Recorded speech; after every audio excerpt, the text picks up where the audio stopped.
rewatched All the President's Men when I was hired for that job, but I didn't want to. I sort of wanted to forget it again once I'd seen it. We haven't committed any long-term investigative resources to the case. No, we haven't. And that's the kind of thing your team would do. Spotlight? Tom McCarthy, the director and co-writer for Spotlight, had been trying to get the film made for a year and maybe more before that. They had tried the summer prior and sort of ran out of time because they had a window of when they wanted to shoot that involved some work in the summer, some work in the fall, some work in the winter. And I think it wasn't quite ready at that point. So the following year, when they knew the issues with the season and they were really working hard to get the film greenlit, they put together a package that was going to shoot just a little bit in Boston, but mostly in Toronto in Canada. And the reason for that was probably mostly budgetarily. Your money goes farther in Canada than it does in the U.S., and that was part of their formula. Well, they had found an old building that had been the offices of a newspaper company that was empty and available, and I think that was part of the formula that they used to get the studio to say, yeah, okay, here's the money to do the film. That all happened before I was hired. When I saw it, and when Tom took me to look around the real Boston Globe, I'll say disappointed, because the real Boston Globe is amazing. It's the building sadly doesn't exist anymore. It was torn down a few years ago after we filmed there, but it was built in the 1950s at a point where newspapers were kind of like the ultimate in news delivery. Television certainly was nipping at its heels, but newspapers were the historic way of getting your news. Obviously, the church will fight us very hard. Trying to get some background information. I don't want you recording this in any way, shape, or form. Nothing. Everything was part of that campus. They had their trucking, their printing presses were there, their classified department, which classifieds don't even exist anymore. They've been replaced by eBay and Craigslist and everything else. So there was this incredibly rich world of the real Boston Globe, and the building that they had picked in Toronto was built in the 1980s and felt like it could be any office park.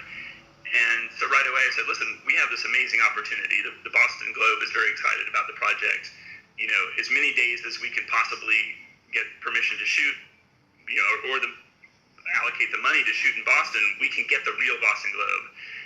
So what we need to do is we need to make whatever we shoot in Toronto really match that world so that we can make them fit together perfectly.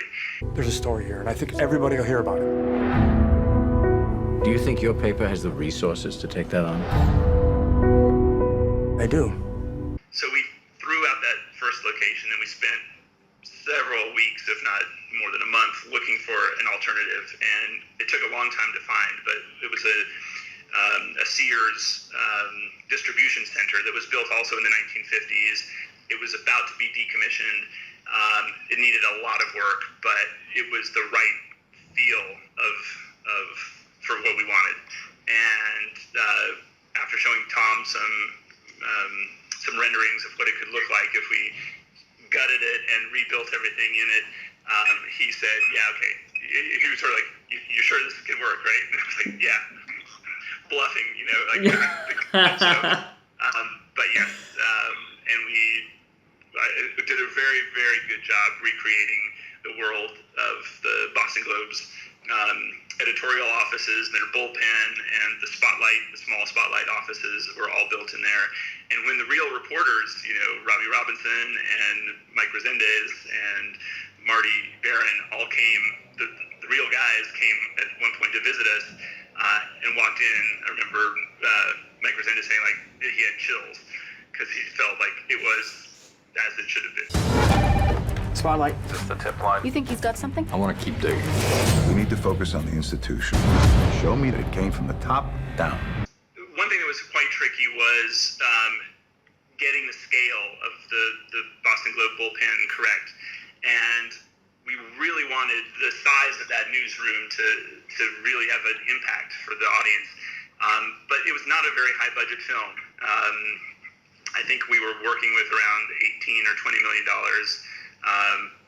budget, which in terms of what we had to do that set and our set decoration budgets and so forth, to do that many cubicles in period with the computers that worked and so forth, that was going to be a big challenge. And we got very lucky in that I arranged a tour of the local Toronto newspaper offices, which were still operational then, and just to show the Toronto location manager and some of my crew, because I felt like, oh, there's a good chance that will have a similar feeling to the one in the Boston Globe. They were built almost the same time, so maybe they'll have some of the right history. And it turned out the woman who gave us the tour of it's called the Globe and Mail in Toronto, the woman who gave us the tour had really been hired to clean out their basement.